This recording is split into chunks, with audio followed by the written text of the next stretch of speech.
Welcome to the Emerging Civil War podcast. I'm Chris Mikowski, and joining us from Tel Aviv is Yael Sternhell. She's the author of War on Record, which I thought was just a fascinating book, and I had to get Yael to come on here and talk about it. So thanks for joining us today.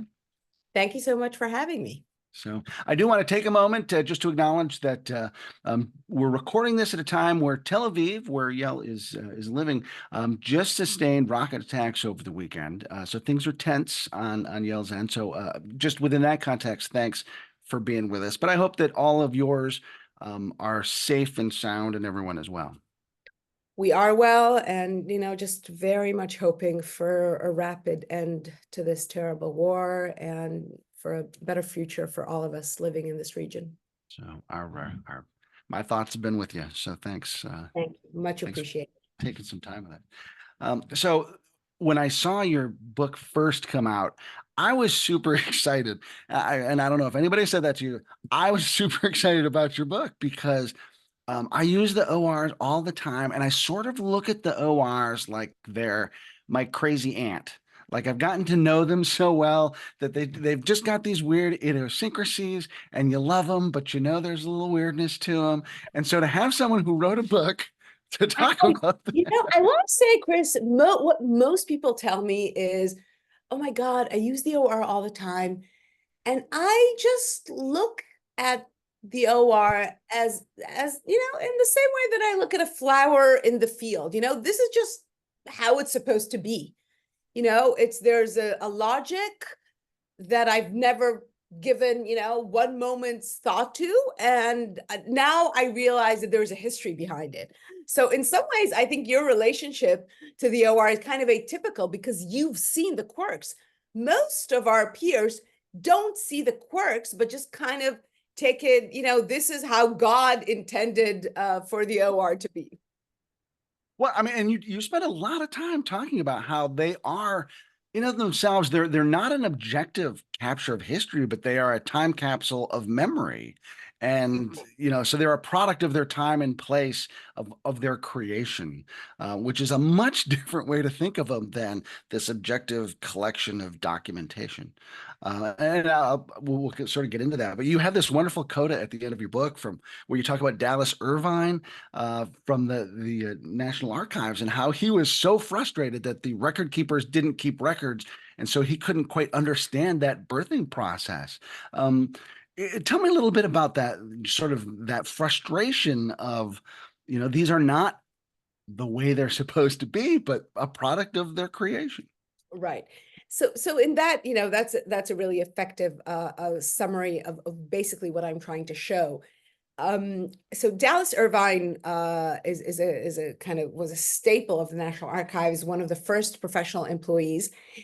And in some ways, he was the person who knew Civil War records in the National Archives better than anyone else. And yet, what is required for understanding the OR and Civil War records in federal hands more generally is not the records themselves. It's not the archive in and of itself. What's required is an understanding of the archive, meaning the body of records that documents the management of Civil War records by federal bureaucrats. Now, these records have largely been left untouched for decades, if not a century.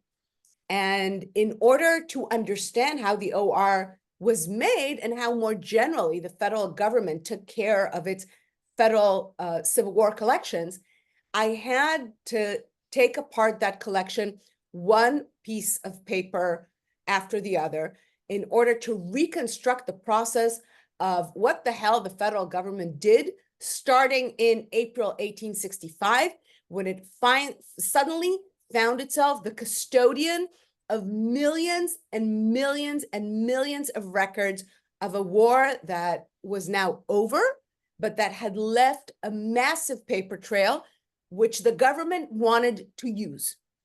And it used these records in all sorts of ways. And in some ways, the first half of the book is about the brick and mortar archive. It's about how records come into being and how they are used in the kind of political account settling in the aftermath of the war.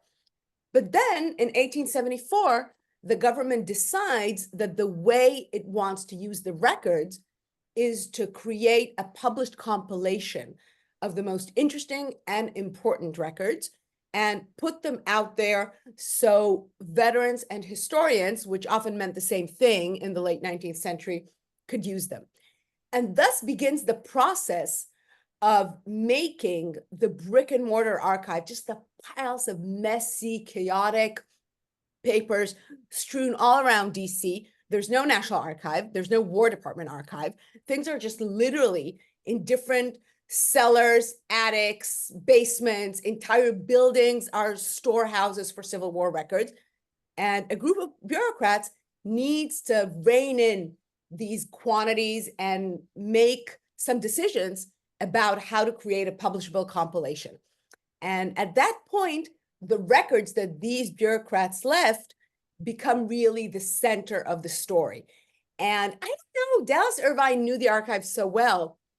I feel that I was able to put together the puzzle, that I was able to reconstruct the process of making the OR, but it did entail going through tens of thousands of documents, most of which were very bureaucratic, very technical, but together they told the story of how a bunch of late 19th century military bureaucrats created the body of knowledge about the Civil War, which has since then become the basis for what we as historians consider Civil War history.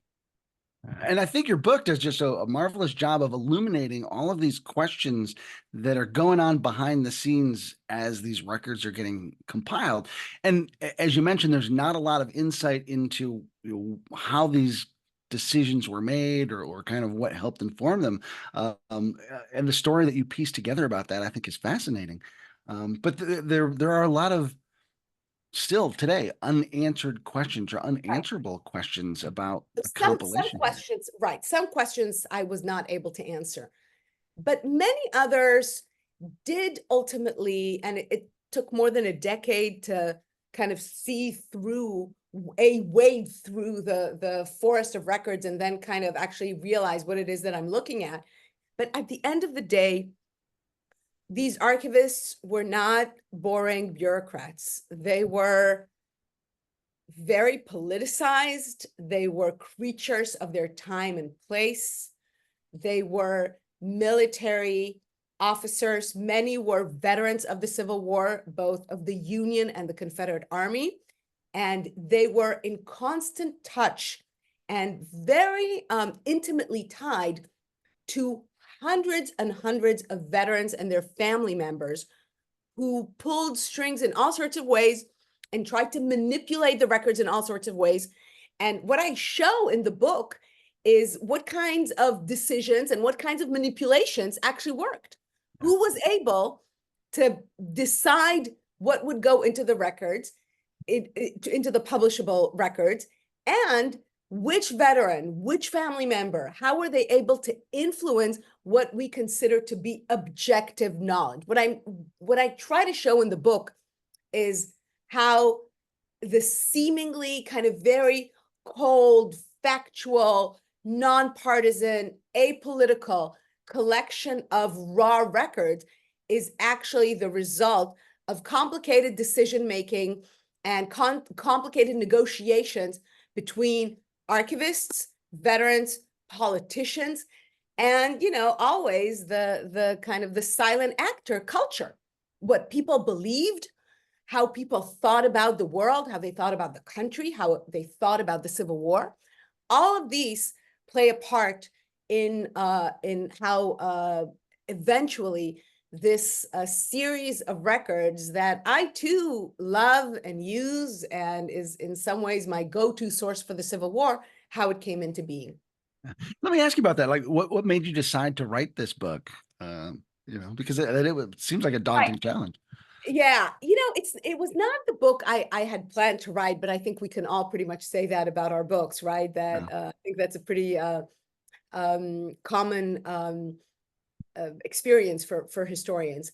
So I started working on this book from a very different point of departure. What I was originally interested in was how the Confederate government archived its papers. And the reason I was interested in that is because in my first book, Roots of War, I trace part of what I do. It's not a huge part, but it was always one of my favorite. I trace how Confederate governments, when they were fleeing town, not just the federal government, but state governments too, were always taking the records with them. So whenever a Confederate government was on the run, it had two things on the train. It had the gold and it had the archives. And that kind of got me thinking, so what is archiving for these people? Is it just bureaucratic and administrative? Or is it also them trying to kind of hang on to the written record of their cause because they want to make sure that the papers survive and that their narrative of the rebellion survives? And so I walked into the National Archives thinking that, I may be able to piece together archiving decisions of the Confederate government and kind of thus recreate the historical notions of the Confederacy and how Confederates in real time thought that they would remembered and tried to shape it. I kind of had this image of my head of Confederates kind of reaching out to us from their graves and shaping how we see their country. And, that was like it's still a nice idea, I think, but it was just completely undoable. Because, you see an archive, you have no idea what didn't get in there, right? I mean, it's just, you can't look for that story by just, looking at a collection of Confederate records in the National Archives that survived the war and saying, hey, this is what it means about what Confederates wanted to preserve. But by it wasn't entirely by chance, because I spoke to the archivists at the National Archives in Washington, D.C. And if there's any graduate student in the audience, always speak to the archivists. Always tell them what your project is, explain to them what you're looking for, ask them if they have any idea what might help you start looking for an answer. And so I spoke to an archivist, a reference archivist at NARA, Jill D'Andrea. And what I showed her was a footnote from an article from the 1930s by the same Dallas Irvine, who is the protagonist of the book's epilogue. And that footnote was about the War Department reporting that it had finally gotten hold of the Confederate War Department's archive. And this is from the spring of 1865. And I showed her the footnote and I was like, hey, what's, where is this? Where can I find this? And she told me what the initials in the footnote meant in terms of National Archives cataloging. And then she said the unforgettable sentence: you may want to look at other records in that collection. And so they pulled out the collection and I started going through it, and I realized, honestly, within a day that there was a story there. And why did I realize that? Because the records of the federal agency that stored and cataloged Confederate records, which was called the Rebel Archives Bureau. It had two names, but let's just stick with one. Their records were archived not chronologically, but alphabetically. Meaning, as soon as I hit the letter A, I started seeing records from 1865, but also from 1878. And I realized all sorts of things were different between records from 1865 and 1878. And the first thing I saw, for example, is that in 1865, they call the Confederacy using quotation marks. And then at some point, the quotation marks disappear. And I realized that the tone changes. In 1865, it is vengeful, it is angry. This is a post-war government dealing with an enemy. And by 1878, it's all lovey-dovey. between federal War Department bureaucrats and Southern record keepers, the kind of hardcore lost cause activists. And at that moment, you know, it really clicked that this place, the Rebel Archives Bureau, had a history of its own, that it wasn't just a bureaucratic agency, that it wasn't just doing technical work, that it was doing cultural work and historical work, and that I want to understand what that work was and what it meant. And so this is how the project started to unfold. And I'm telling this long and possibly boring story just because I really want to make present a kind of a larger methodological point that this book tries to convey, is that everything in the archive matters. How records are cataloged and organized matters. These are not simply technicalities, but they're much more than that. And what sort of culture of record keeping did the armies have to begin with, you know, that this paper trail started to get generated with? And then, of course, the federal government has to decide how to manage that. But just the culture of record keeping to start off with. Right. So the professional army, the US Army, had very detailed guidelines for record keeping, which the Confederate Army then copied. A lot of the rules and regulations the Confederate Army wrote for itself were exact copies of US Army rules, and that's hardly surprising considering the fact that these were essentially ex-US Army officers who had enlisted in the Confederate Army. So there were rules, and some officers obeyed the rules and kept very detailed records. The Federal Army was very bureaucratized already before the Civil War. In some ways, historians of the US military really see it as a vanguard in terms of management and record keeping practices that we usually associate with business and corporations in America. But historians of the Army have done really interesting work showing the extent to which the kind of the small, and, you know, we always look at the pre-war US Army as this, you know, minuscule, almost pre-modern fighting force, but that as a bureaucracy, it was actually very sophisticated and very forward-looking. So there were rules, and again, some officers obeyed the rules, and some officers basically did nothing. I mean, so many of the officers, about 50%, were volunteers, had never trained in West Point, had gotten, you know, some instructions on how to keep a record of their operations in the field. But the record of losses, thefts, just sheer negligence, people not, you know, not writing battle reports, people not taking stock of how many soldiers they have on any given day. In many, many units, it was just chaos. And that was true for the Union Army, and it was certainly true for the Confederate Army, and truer for the Confederate Army as the war became longer and harder. And so it's a very interesting moment, because there are some elements of record keeping in the Civil War that really remind us of a modern state. And there are some elements which feel, you know, like this ragtag, you know, two mobs fighting each other in the forest, as the Germans liked to call the Civil War.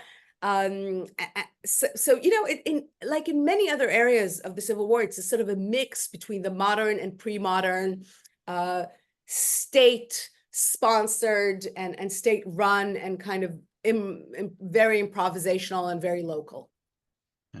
And I think that's sort of where we who use the ORs kind of had that first layer of critical eye that we need to exert, because there are so many factors that determine who wrote what, and, you know, whether they're trying to cover their asses, and who got shot before they could write their reports. I mean, all those sorts of things affect kind of even what gets written.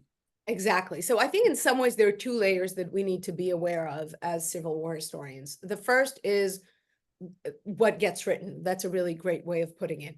And then the other layer is, unless you're one of those historians, and there are some people in our field who actually do that, go into the National Archives and work with the raw records.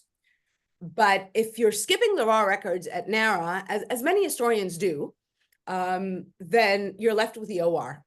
And then you have to ask another question, which is what went into the OR and what didn't.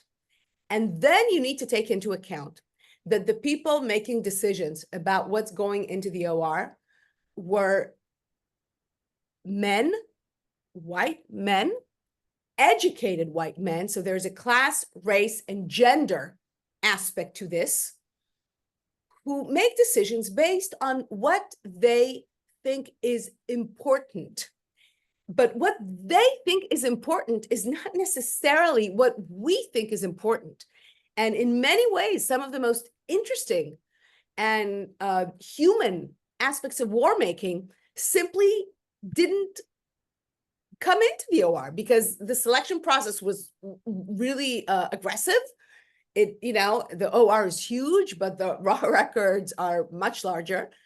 And what in some ways the chief editor of the OR, an officer by the name of Robert N. Scott, who literally no one had heard of, and hopefully now he'll get some attention because I've given him a lot of attention in this book.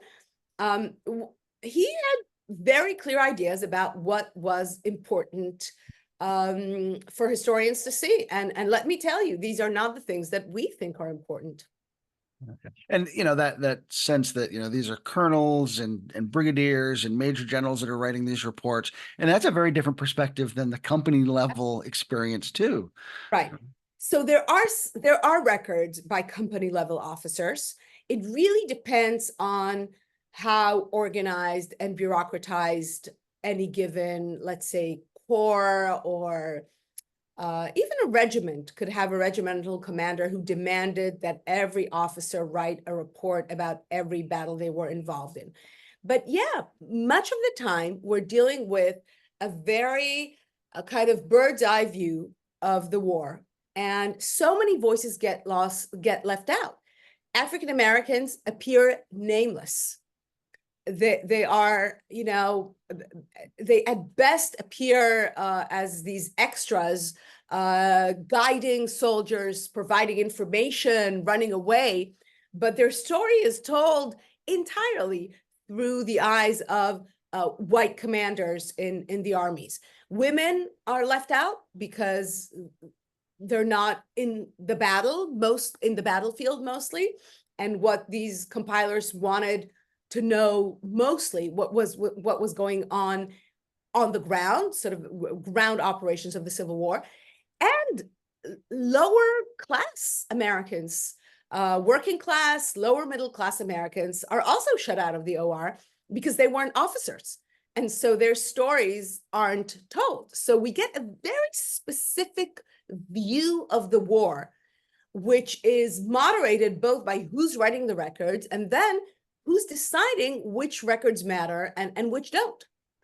So there really is a lot of editing, a lot of sorting that goes into the OR. And yet when we take an OR volume in our hands, and I actually don't have one here with me in Tel Aviv, we don't actually think about it, right? I mean, I think it's just so interesting that you've always noticed the quirks in the OR, because I can say that as a historian, I used the OR for my first book. I kind of just read through the OR and used its enormous wealth, and it really is a kind of a magical source, right? I mean, it sort of transports you back in time. And then only once I did this work of deciphering, of reconstructing the process of making the OR, did I realize that I was actually looking at a very particular perspective on the war, which had left out, in some ways, some of the most interesting things that were going on.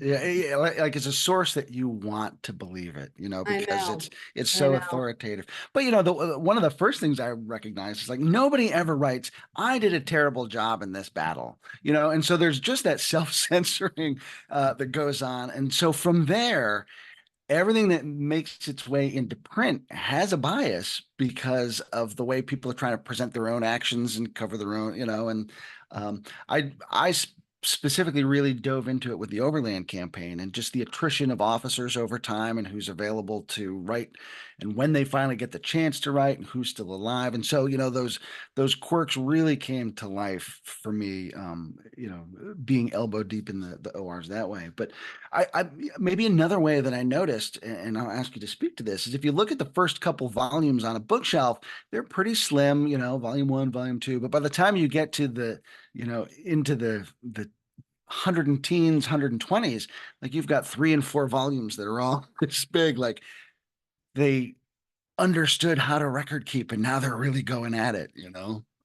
So, that's so interesting, and goes to show why physical books in some ways still matter, even though we use the OR mostly online. I think that's true for most historians. I think that what changed was not how records were kept, but how the process of compiling the records changed. The first volumes were put together before the War Records Office, which was the federal agency set up to manage the work, really understood what's out there and how it could get more records before they realized that the War Department actually only had a very partial collection. And as time went by, they got a lot better about outreach. Also, as time went by and volumes started coming out, and the OR gets published between 1880 to 1901. And so once veterans realized that this is happening, they start sending in records. And so the collection grows. And the methods for reaching out to veterans, advertising in newspapers, sending, this veteran to the home of that widow who lives in the next town over, and getting him to persuade her to contribute her records. All of these methods for effective gathering developed over time. And actually, I'm so interested in what you were just saying, partly because I have a direct quote from a compiler in the 1890s saying, those first volumes, which came out, which were produced in the late 1870s, were really partial. And there was more information, and it never went in because the compilers were too much in a hurry and just wanted to start churning out volumes. And there's a lot of information that was left out. And part of that negotiation process that you mentioned a second ago involved getting buy-in from Confederates who were leery of this process to begin with. Tell me a little bit about kind of coaxing them along into getting to the point of buy-in for them. So, that's such an interesting part of the story in my mind, because it really shows, I'm not a big theory head, but it does kind of bring to life this very abstract point that the archive is both a product of history, but also a maker of history. And how does that work? Confederates giving material to the War Department is a kind of a two-way process. It has a huge effect on the OR because it means that the Confederate portions of the OR get bigger, but it also makes the War Department much more dependent on Confederate veterans. And when it's dependent on them, it will work with them. And so if Jefferson Davis doesn't want a particular document in the OR, the War Department will oblige. Why does it oblige? Because it needs Jefferson Davis. It needs him to give records. It needs him to decipher his handwriting, to break code. I mean, they, in some ways, the paradox here is kind of mind-blowing. The crazier you are as a lost cause warrior, the more obsessed you are with the history of the Civil War, the more records you have at home, the more you care, the more work you'll do to write your friend in a different state and ask them to donate their records. And so the War Department develops this real dependence on the Southern Historical Society, on the New Orleans Historical Society, and does some outsourcing to these Southern gatekeepers of Confederate history that without which there is no Confederate portions of the OR. And this, I've argued, doesn't just influence the archive, but it influences reality, right? Because it brings together Confederate veterans and the War Department, the fiercest of enemies. And I've also been able to show that the archival work that ex-Confederates and the War Department did together predated the much more famous and much more visually appealing elements of sectional reconciliation. This takes place already in the 1870s. The War Department comes begging Confederate veterans for records as soon as it gets serious about publishing the compilation. All the kind of better known manifestations of reunion, let's say Ulysses S. Grant's funeral or the Gettysburg reunions, all of that is actually much later. But Jefferson Davis becomes a friend of the War Department in the mid-1870s. Wow. And what I found really remarkable about that sort of relates to the prehistory of the ORs, which you tell. And I was fascinated by the prehistory where the ORs come out of this larger effort to deal with Confederate archives, like paperwork and receipts that end up getting used as cudgels against people who are trying to prove their loyalty. And so like how the government decides to use its paperwork in its many vast forms really kind of had some negative impacts on For sure. Confederates, and yet then they buy into the OR effort. Right. I mean, the Confederacy never had a national archive. The U.S. didn't either. The U.S. opens the National Archive in 1934. That's exactly almost exactly 100 years after Britain opens its own National Archive. So the U.S. is way, way behind. And therefore, the Confederacy is also behind.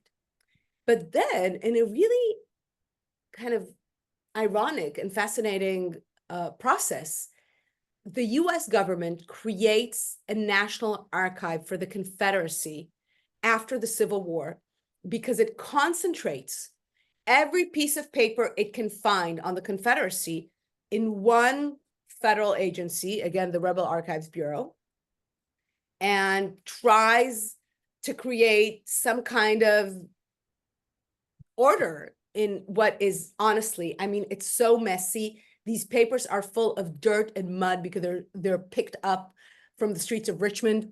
They're picked from they're picked up from these dusty roads in the Carolinas through which the Confederate government rides through as it's fleeing Richmond in April 1865, and all of that kind of filthy and disorganized body of records ends up in a building in Washington. And a group of officers is told to, just go for it and start figuring out what's here. And at first, and this is a really crucial point, at first, what they think they're going to find is evidence against Confederate officials for complicity in the Lincoln assassination. That's kind of their first goal. They want to put people on trial. Then they realize that they're not going to find that, and they admit it, that there's just nothing there. That in that sense, the archive is useless. And then for a while, the archive kind of just sits there and the government sort of loses interest. But then the government, the Congress forces the government to open claims commissions for judging claims by Southerners, but also by foreign nationals, by Mexicans, by Brits, who all claim that the federal government took property for them during the Civil War. And in order to get compensated for the property you lost during the Civil War, hey, you need to prove that you did not fight the federal government during the Civil War. And how are you going to prove that? You're going to swear, right? And you're going to tell a long story about yourself and how absolutely loyal you were to the Union government. But then what is the government going to do? The government is going to go into the archive and start looking for you, doing anything for the Confederate government during the Civil War, serving in the army, selling wares, producing, trading. And, sure enough, thousands of people who claim to have been completely loyal to the United States government are on record in those messy, filthy papers that yielded nothing for a Lincoln trial, for a trial over the assassination of President Lincoln, but did contain a lot of very interesting receipts by people who, sold flour to the Confederate government. And so this becomes a very rich trove of evidence for treason, which the federal government saves millions and millions and millions of dollars by merely showing that people who claim to have been loyal were actually not. And so the archive really becomes a sore point for ex-Confederates, because not only do they not have their own records, not only has the federal government confiscated the records, it is now using those records to basically, screw ex-Confederates who would like to, get some money. But then, at the end of the day, I think that despite all this bitterness and despite all the kind of hostility around the archive, ex-Confederates eventually want to be part of the story. And once they realize that the government is going to tell the story of the Civil War through this series of published records, 128 volume ultimately, they want to be part of it. They want to be part of the official history. And they collaborate, at first grudgingly, later willingly. And in the process, sectional reconciliation comes to life.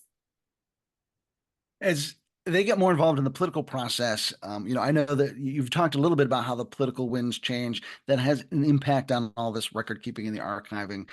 I think about how that impacts the budget for the archives and having staffing and having facilities and storage. Tell me about some of those sorts of logistics issues that also impacted how these archives were created. I mean, we think about archives as these very kind of, on the one hand, just kind of objective institutions, right? It's in the archive. The archive is where truth resides. But we also think of the archive as this very kind of gray, boring, right, bureaucratic place where, records go to die. But that's really far from reality. Archives are always deeply politicized places. I think, now that we have an ex-president standing trial for basically breaking archival rules, that may be a little clearer, in our own lives than it was before.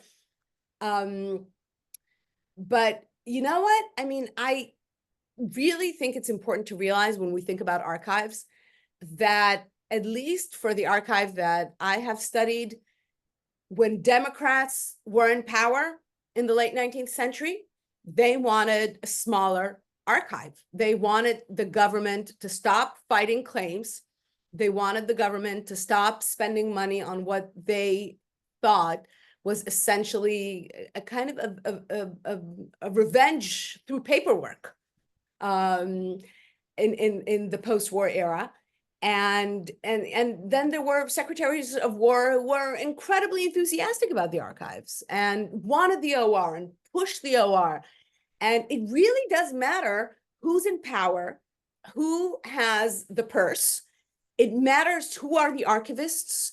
For example, Robert N. Scott, as I show in the book, is presumably from California, but was actually from Tennessee and Louisiana, and had a Southern background and had all sorts of problems getting promoted in the Army, and blames those problems on the fact that he comes from a Southern family and has Southern roots. And so there's always this kind of underlying layer of politics and ideology that moves everything from how many office chairs the archive will get to how many volumes will actually come out. There are archivists who want a much larger OR. The fact that it's 128 volumes is honestly pretty random. It's 128 because at some point the Secretary of War and the Adjutant General of the Army just say, enough. We don't want to spend more money on this. This has cost millions of dollars. It's taken a generation and we're done. And then there are archivists in the War Records Office saying, what are you talking about? We have amazing material. We must publish it. And so the government wants 5 volumes of a certain series. The archivist wants 17. They compromise on 8. And that's why we have 8 volumes of a certain series.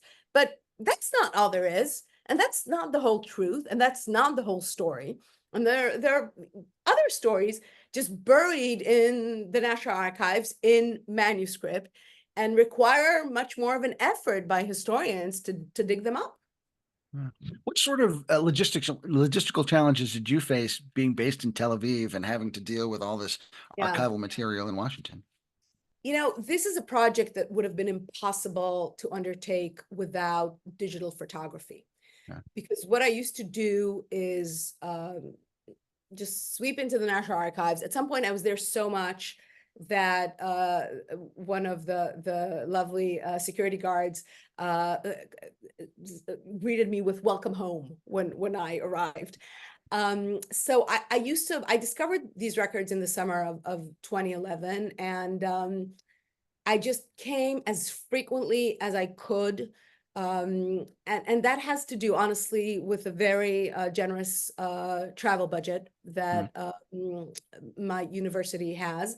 And, this really speaks to how important it is that higher education and the humanities be funded and that we have resources.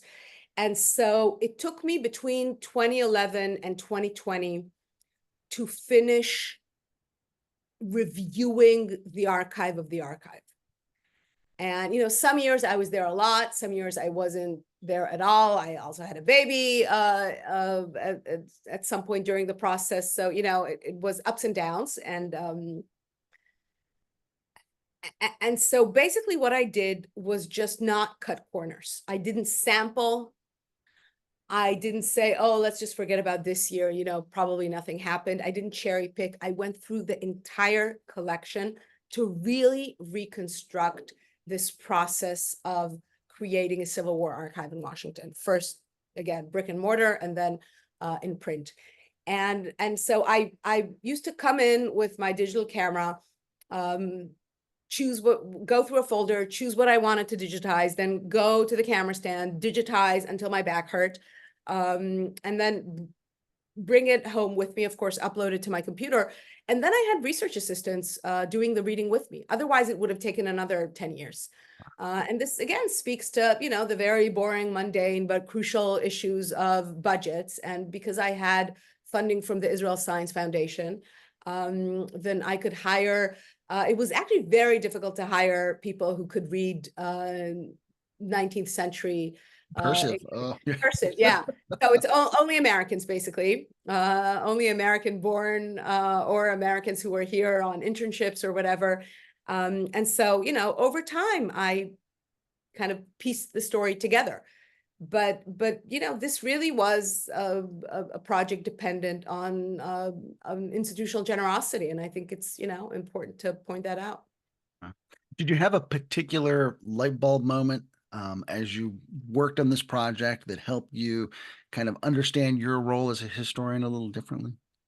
The kind of one of the really weird things about writing a history of an archive is that you become really skeptical of the archive, right?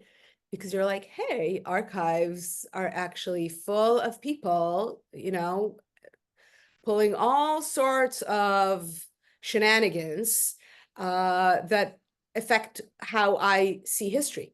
But then you're also working with an archive, right? So you keep thinking, what am I not seeing? What are they hiding from me? Where are, the missing books and reports and, kind of crucial pieces of evidence that I could use and that would change how I see the story? And in some ways, the National Archives is actually pretty open about the fact that they've lost records. So they have lost, oh my God, it kills me.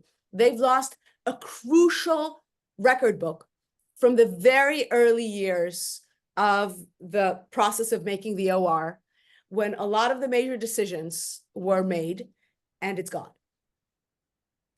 And it's in the catalog. And I guess, when you start thinking about an archive as a subject rather than just a tool, then you begin to really mourn the fact that the National Archives is, losing its own records, the records of its own archivists. But, such is life. It's a huge institution, and, there's just nothing, not much one can do. And so, it's kind of, to be honest, it's kind of easy to go into this rabbit hole of asking yourself, so can I really know anything about the past ever? Is the past completely oblique, completely undecipherable, because we can never know what actually happened, because the archive is always so partial and so distorted by any number of factors, some random, some intentional, some having to do with money, some having to do with what certain people at certain point think is important, some having to do with people covering their behinds and therefore not leaving us the records that we need to actually know what the story was. And it's in some ways, it kind of can send you into a deep dive into your own conscience as a historian. But at the end of the day, we do what we do, or we do what we can do, and it's good enough.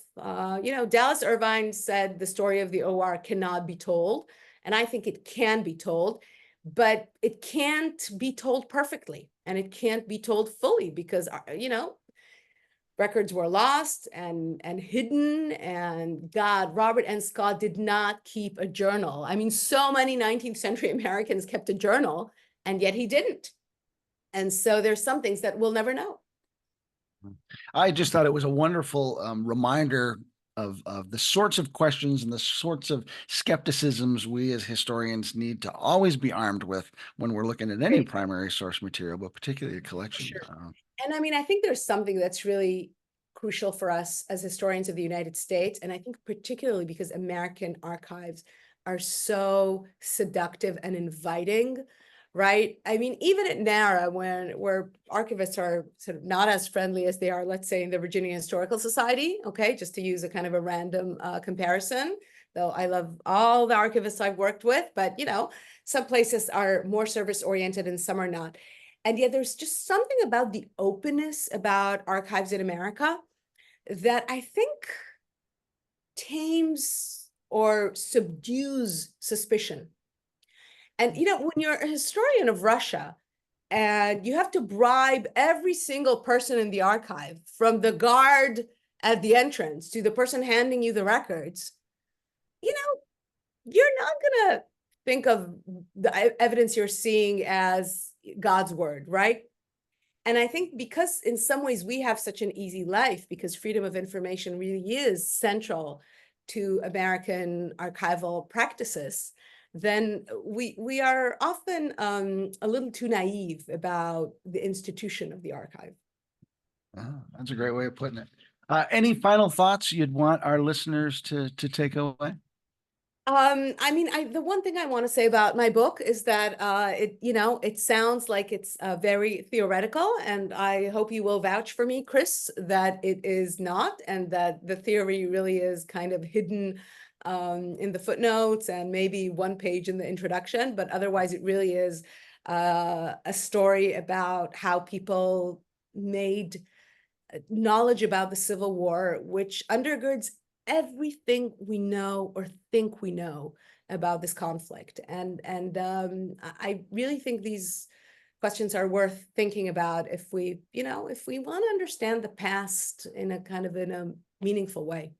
Yeah, I will vouch for you. It is a well-told story, intricately researched, fascinating. And there's just like stuff you didn't even know you didn't know about the Yeah, story, which you bring to light. So, I mean, thank you. there was Much great appreciated. stuff at every turn. I really love the book. I really love the book.